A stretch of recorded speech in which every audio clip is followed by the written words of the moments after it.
If you follow the show, you know that I am prone to cognitive, quote, impairment, although I don't, cognitive issues, because impairment has kind of a negative connotation. And it's a fluid thing for me. It's not always. Sometimes there's no sploot at all. And sometimes it's like a minor sploot. Sometimes it's moderate sploot. Sometimes it's like, wow, mega sploot. But what happens is that there is a delay in processing information.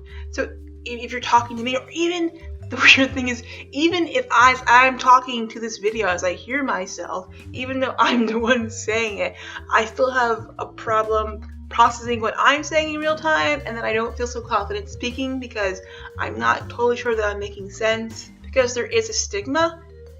People tend to assume that you're, quote, stupid or not of intelligence, or sometimes I'm referred to as, quote, retarded, or the R word, which is a derogatory word. But really, the fact that my brain is prone to being sploot has no bearing on the level of intelligence. I have opinions, and so I just really resent and dislike when I'm treated like I'm just a bump on the log, or I'm a child. Sometimes I'm treated like I'm a child.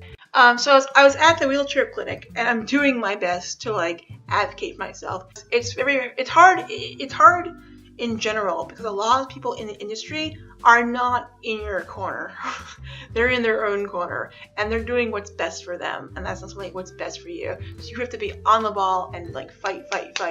But that's very tricky when you can't process what people are saying in real time. So originally, what they often do, in my experience in this clinic, is they have you try one wheelchair, and then they try to get you to agree to that chair right then and there. Kind of move things along, right? So I tried this one wheelchair. It was a Rovi wheelchair, a brand I never heard of, and it was okay, but I wanted to go home and Google the specs, and also I wanted to try out the Q6 Edge, which was the other wheelchair that they were thinking of giving me. So I said, no, I'm not going to agree to this. I want to go home and Google the specs. And the wheelchair vendor rep, right? Not rep vendor. I don't know, whatever. The wheelchair vendor rep turns to me and says, basically, that I should be careful because, and I quote, because Google can be a very scary place when not used properly. And she said it in that exact fucking tone. And I'm like, I don't know why you're assuming that I'm not frequently on the internet. I also made me wonder, what the fuck are you Googling that is a scary place for you? Obviously, I don't think she really thinks it's a scary place. I don't know. I really don't know what the fuck she was trying to accomplish. Another comment that was made was from the OT, the occupational therapist who works there, who honestly I used to think was really in your corner, and she was really she wants to help people. I don't think that anymore.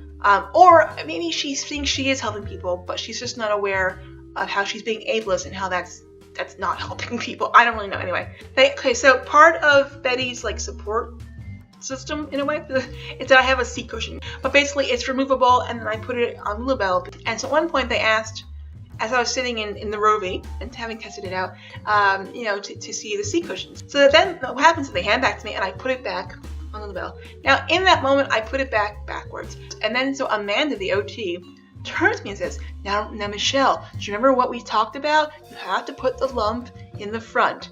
And it was really, I was just thinking, really? Because here's the thing. All right, if every goddamn time she saw me, the cushion was backwards, and she's like, listen, Michelle, we gotta talk. You keep putting this thing backwards, and it's just, I don't know why you're doing it. It's gotta be uncomfortable. I don't know how you're not noticing it.